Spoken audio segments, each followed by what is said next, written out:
some of our variable speed drives over at the EQ Basin. That happened probably about 2 months ago, a month and a half ago.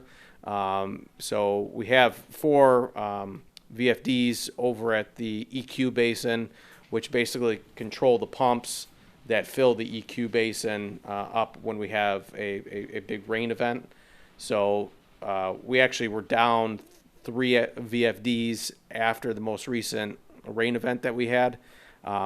You really only can run 1 VFD at a time, or 1.5 VFDs at a time, or 1.5 pumps at a time to be able to fill that EQ basin, because the pump capacity exceeds the flow rate that can come through the pipe network. So, but the additional 2 are more or less redundancy. Well, we ended up losing 3 of those, but it was after the event happened, so nothing associated with any kind of basement backups or whatever were caused by any of that. But under emergency authorization, we went ahead and took care of 2 of those VFDs to make sure that we wouldn't have any problems with filling the EQ basin should that 1 operating VFD go down. So just so you know, that was an expenditure over the wastewater treatment plant. Is about $35,000 under an emergency authorization. The township board approved that last night. And then in our next fiscal year budget, we're going to want to swap out those other 2 VFDs. So that'll be a line item in the budget to do those, because they were all about the same age of the EQ as the EQ basin, which is upwards of like 18, 19 years old. So they're about at their lifespan. So just so you know that occurred, if you saw anything on the bill runs for SCADA, US SCADA. So NPDES permit for the wastewater treatment plant, that is awaiting issuance of the permit from Eagle. And then the last on my report is the church road repavement rehabilitation.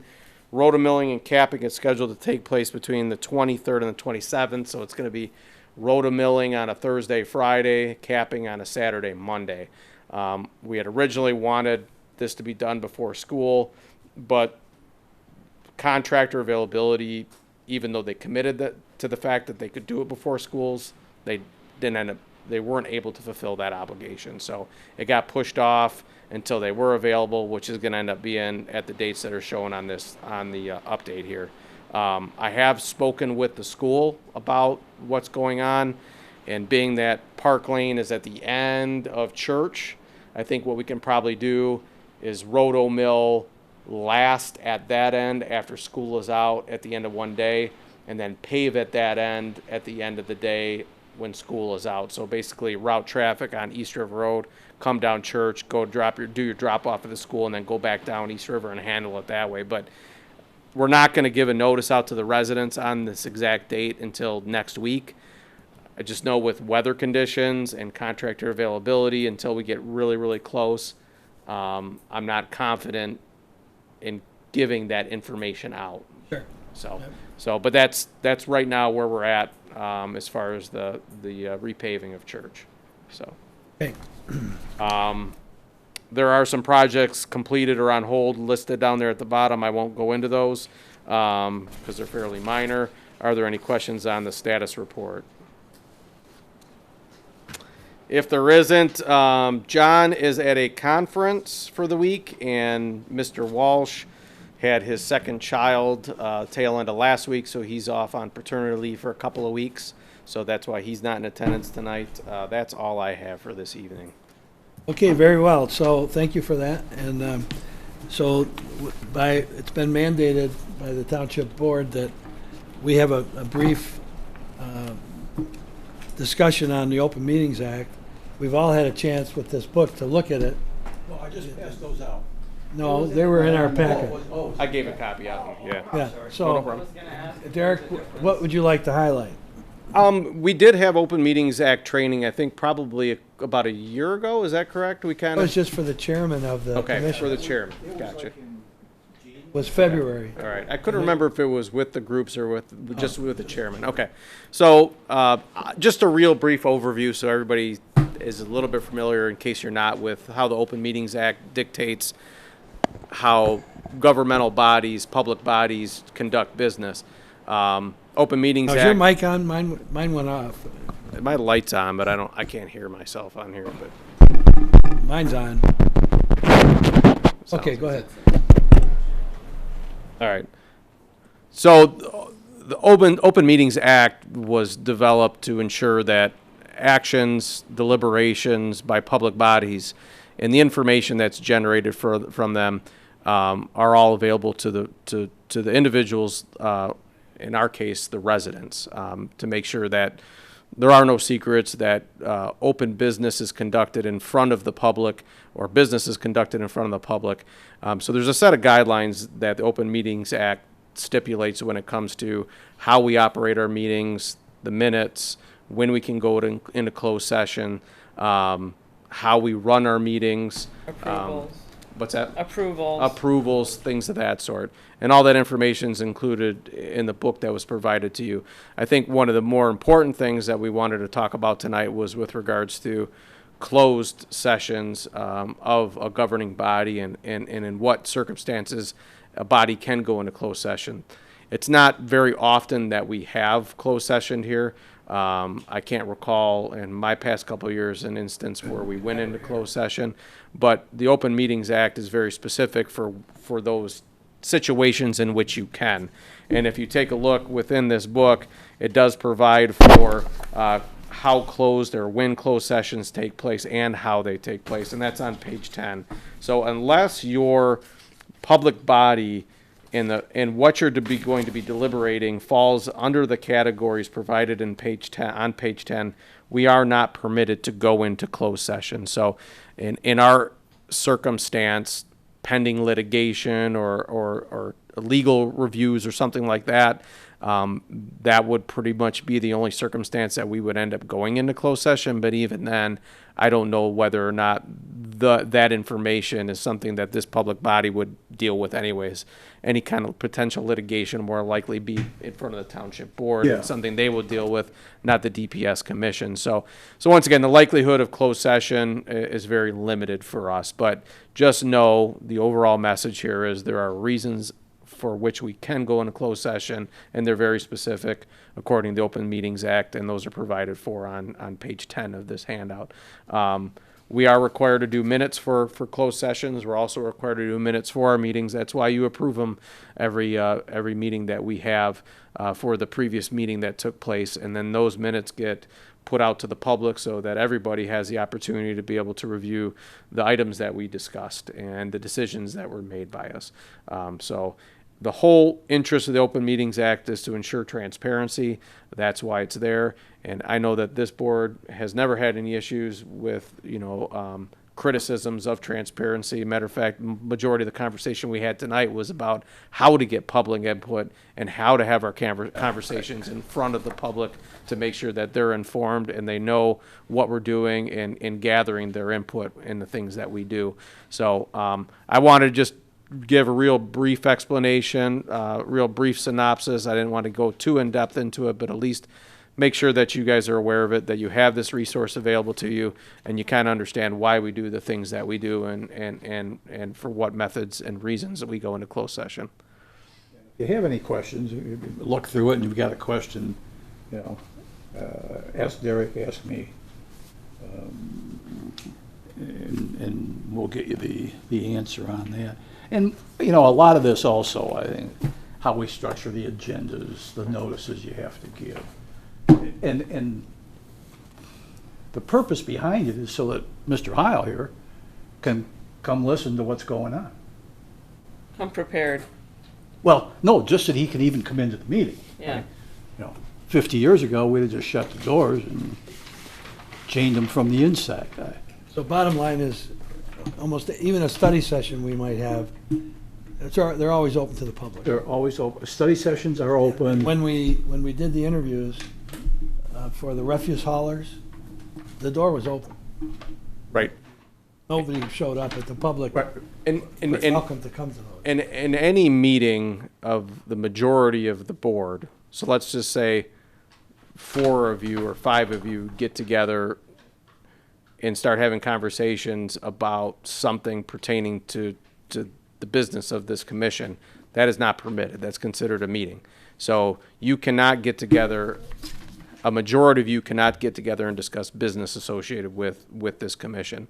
That has to be a public meeting. It has to be noticed, and the residents have to have the ability to attend that. So that really, that's something worth noting as well. So, if you have less than the majority of the board, that's okay, but not the majority of the board or more, on a given event or time period, okay? The chairman is very well versed in how to run meetings. He understands quorum. He understands how votes go. He understands how motions go. I've never seen any issues with this board or commission with regards to how those meetings run. But that's spelled out within the Open Meetings Act too, how motions are made, how the business of the board or commission is run, and how things are organized.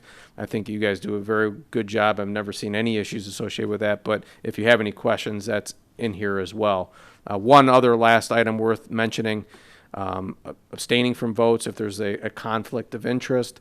If there is ever any kind of business that we are entertaining and you feel that you have a conflict of interest, for example, maybe ownership in a business that we're doing business with, make sure that you remove yourself from that vote, that you state what the conflict is, and make sure that everybody is aware the reason that you're not partaking in that vote.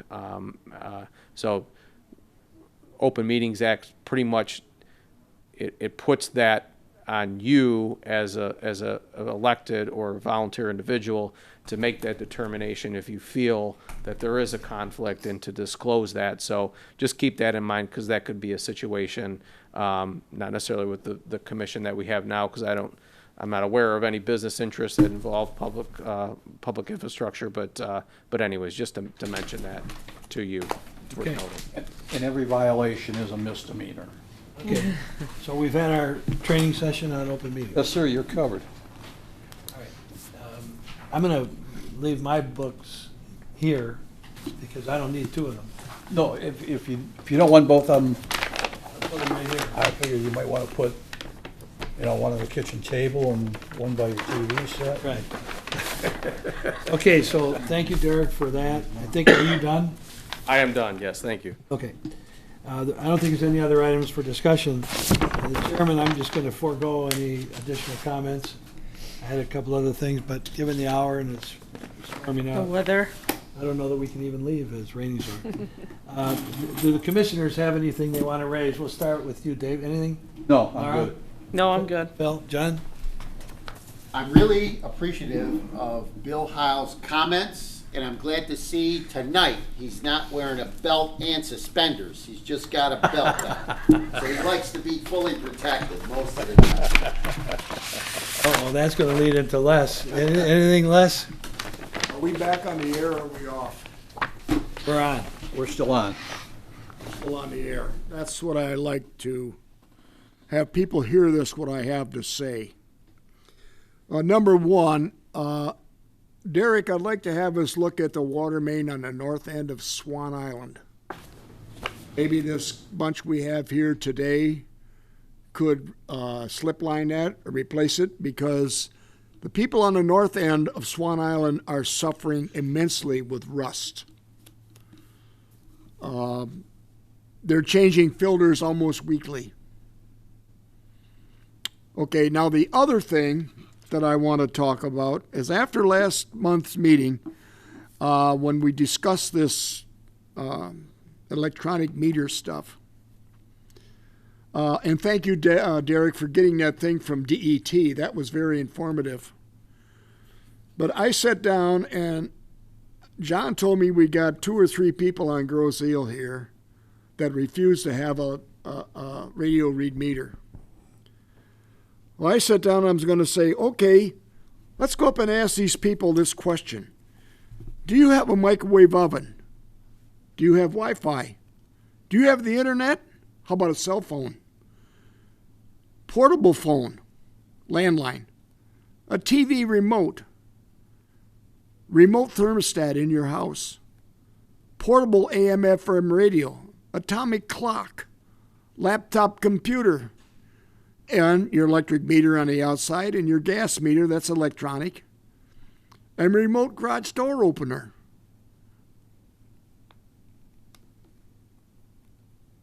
bridge pass in your car. That's radio controlled.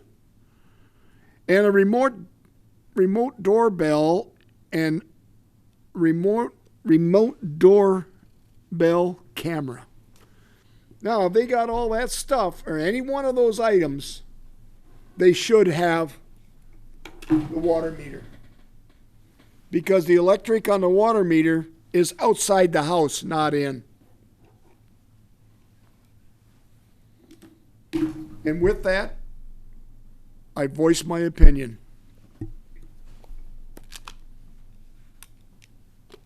So in other words, all of these things are just the same as the remote reader. All this stuff is run remotely, and it's got a radio waves in it. If the people are worried about radio waves from the electronic meter, Yeah. it's not even in their house, it's outside. So the township board rejected the, Yes, I Policy didn't anyway. know that because I was watching the Ravens and the Raiders last night. well, those are good points, Les. Thank you. Well, thank you. Anything else? No, that's it. I voiced my opinion. With that, I think we'll entertain a motion to adjourn. I will make that motion if you want to adjourn. I second. Support. All in favor indicate by saying aye. Aye. Thank you.